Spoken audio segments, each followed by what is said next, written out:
We did film festivals before with the focus on films made by women, and then we discovered the quality, the power, the energy of animation, and made our first festival in 2001.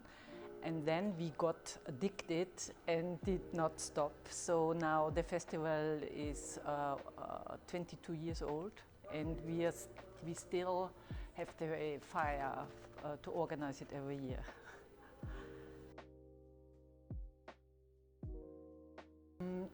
So we are not only a festival that takes place in March around the Women's Days. We make a lot of events during the years. We try to connect the films with women's organizations of the civil societies, to put the film to the people that may need them for introductions to conferences, or we just had a conference with the women department of a labor organization, or we present the films in museums or in galleries.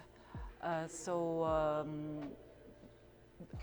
we are convinced that animation can communicate complex content in a few minutes, we try to use it to make a little bit of change in the world, to make the world a little bit better, or to give at least some impulses to do this.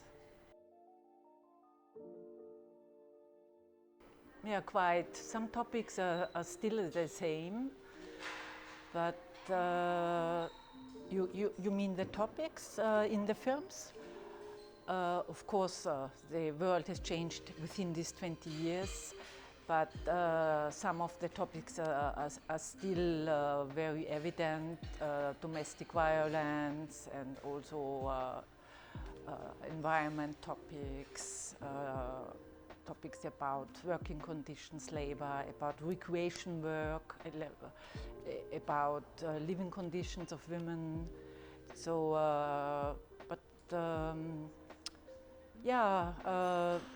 they are still a topic today. They were a topic 20 years ago, but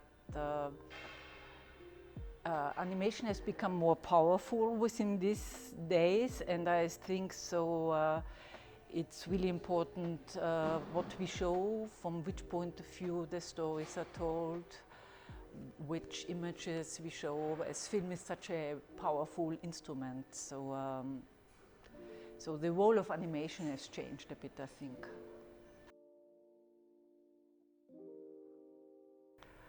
Of course, it was hard to select films for one program that represent our festival. But we selected films that won audience awards or were exhibited in the festival years, and you can see classic films as well as film from really young filmmakers. And the red line is that every film has a special authorship. It's about autonomy, about relationships, relationship with the body, relationships in families between mother and daughters, granddaughter and grandmas, and it's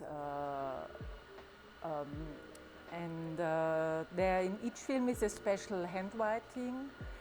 And for example, we have the film also by Caroline Leaf. She's a pioneer of animation, and we have featured her a lot.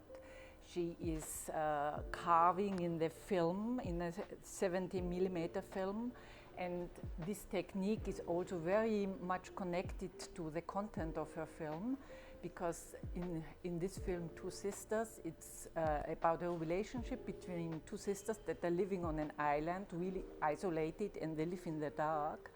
And Caroline Leaf used this technique to scratch on the film emulsion, and she brings light on the film, on the material of film. And it's also the topic of the film that light comes in this complicated relationship And this is the case in all the films, that the technique corresponds a lot to the technique.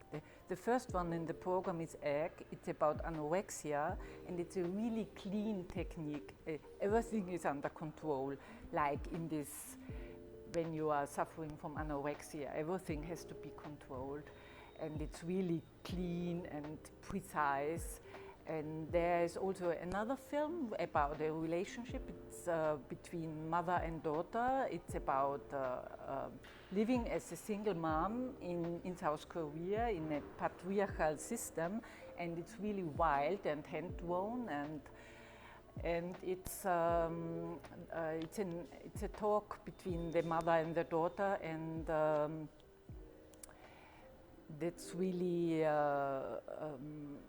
very impressive drawings, rather rough, and I like also this film because there's a solution at the end, and this is the case in each film.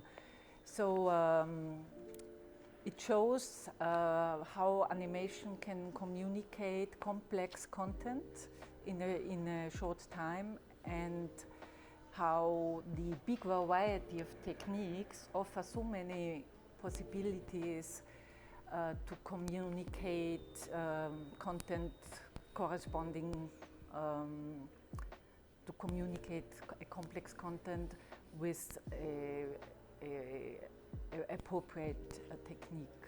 And yes, and each film shows a way out of this situation. There's a solution, and that's also important for us to show that in difficult situations, not always, but often there is a possibility to come out of this situation.